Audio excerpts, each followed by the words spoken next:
As we wrap up this Campaign 2016 edition of Public Affairs on Peach, my next guest is Atlanta author and historian Alan Axelrod. His latest book is Full Faith and Credit: The National Debt, Taxes, Spending, and the Bankrupting of America.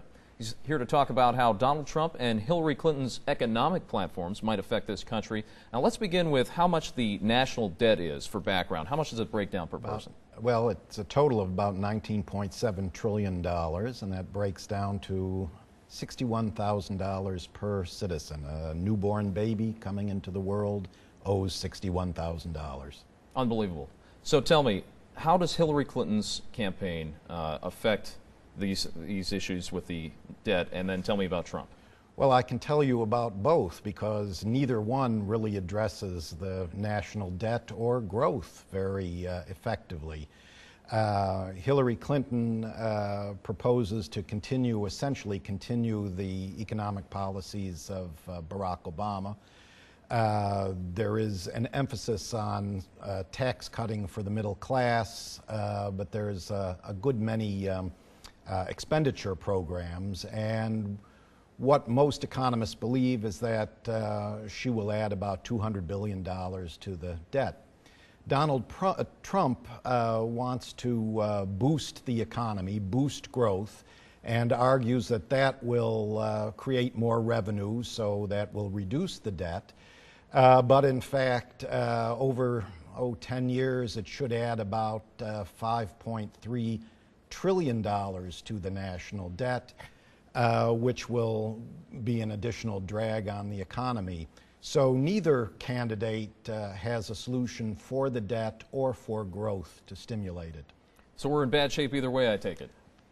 It doesn't look too cheerful.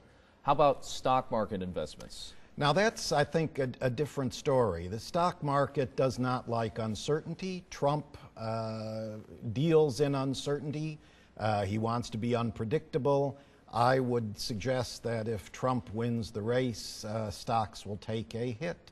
If Hillary Clinton wins, investors will consider that they're going to have pretty much more of the same.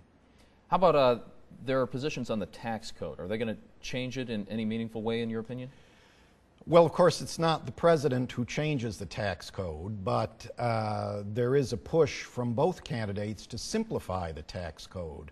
In Donald Trump's case, well, both, I should say, are talking about getting rid of loopholes. Well, loopholes always sound like bad things, so you want to get rid of them. In the case of Hillary Clinton, her changes to the tax code are fairly minimal. In the case of Donald Trump, he wants to simplify the tax code mainly by reducing it to 3 income brackets, which actually has the effect of giving the most extreme upper end of the income scale by far the largest tax breaks. So what's your opinion? How do you think it should be changed? I certainly think that the tax code should be simplified, and the idea would be to eliminate the so-called loopholes to the extent possible, to eliminate a lot of the deductions, to eliminate a lot of the preferences, to eliminate what are essentially government subsidies disguised as tax cuts. And I think if we did that without raising tax rates, we would increase revenue to the Treasury, and that is one element that is required to begin to attack this national debt. And what about corporate taxes? How would that affect that in that plan? In the case of Trump, of course, he wants to reduce the top corporate tax from 39% to 15%, but he says he wants to eliminate loopholes, so there'd be some net effect that it wouldn't be quite as extreme as 15%. If we did eliminate a lot of the subsidies in the tax code for corporations, we would in effect be putting back on the corporations their own moral hazard. They have to take responsibility for the decisions they make, as opposed to the taxpayer taking responsibility from some of those decisions by allowing tax cuts that reduce the revenue into the Treasury.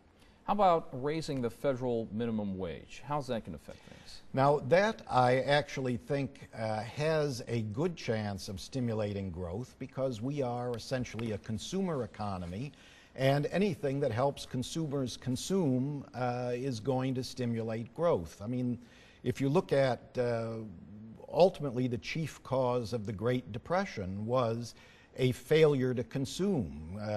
Corporations, companies, businesses, industry were producing a great many products.